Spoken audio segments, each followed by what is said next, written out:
السلام عليكم ورحمة الله وبركاته بقناة روائع الوصفات. أهلا وسهلا فيكم. اللهم صل وسلم وبارك على سيدنا محمد وآله وصحبه أجمعين. اليوم إن شاء الله رح نعمل إشي حلو بالشعرية، كتير سهل وكتير بسيط وكتير مغذي، وإن شاء الله رح يعجبكم. طريقة سهلة وبسيطة وهيك اختراع يعني، وحطيت فيها أشياء كتير زاكية وطلعت كتير بتشهي. حبيت إني أعملكم إياها. أول إشي جبت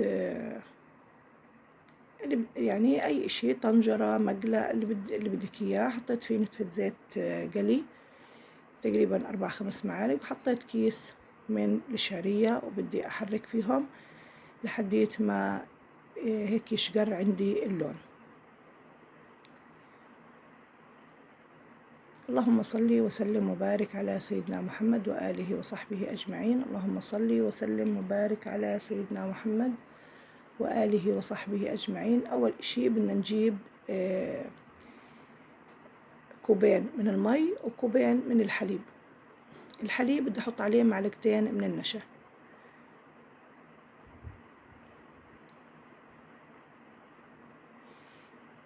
حطيت نشا لأنه بدي إياها شوي تكون تقيلة، يعني هاي طريقة ممكن تعمليها بصينية وتقطعيها لما بردت، يعني بتطلع معك قطع، فممكن إنك تعمليها بصينية وتقطعيها وتحطيها بصحون.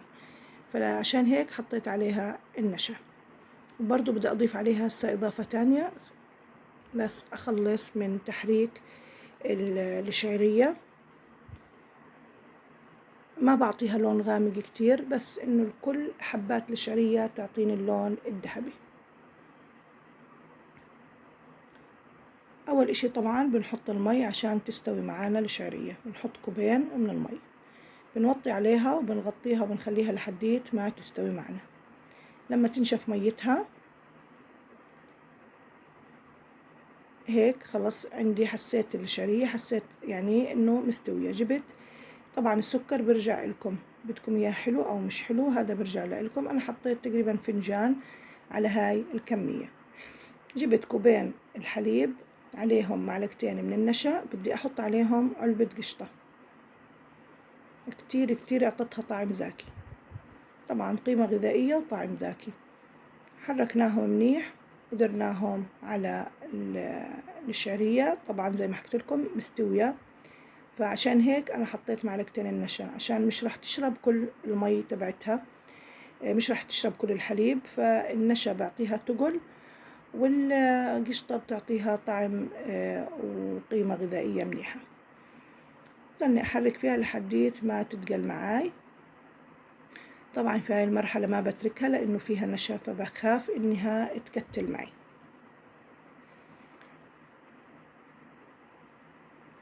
بنحركها وبنحطها زي ما حكيت لكم، ممكن تحطيها بكاسات، بصحون، بصينية مفرودة.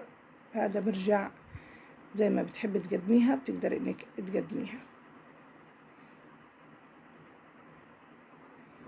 اللهم صل وسلم وبارك على سيدنا محمد. هذه هيك المرحلة الأخيرة، بس تطلع الفقاقيع منها خلاص بطفي وبحطها بالكاسات. حبيت إني أحكي لكم ممكن إنكم تحطوا كمان على الوجه نتفة قشطة، إذا بدكم تزينوها ممكن تحطوا قشطة على الوجه، بتطلع كمان أزكى. أنا خطر ببالي وأنا قاعدة بحكي معكم، يعني بعد التصوير، لأني أنا يعني بسجل بعد ما إني أكون مصورة الأكلة، فممكن إنه بعد ما تبرد تحطوا على وجهها كمان قد كل صحن قد معلقة قشطة، بعدين تحطوا التزيين المناسب. طبعا التزيين برجع لكم. أنا حطيت قرفة وحطيت جوز هند ومكسرات، زبيب وعين جمل وهيك أشياء، وخلصنا. شايفين ما أسهلها وطريقة سهلة وإن شاء الله وزاكية كتير كتير طلعت. جربوها واحكولي كيف طلعت معكم، وصحتين وألف عافية.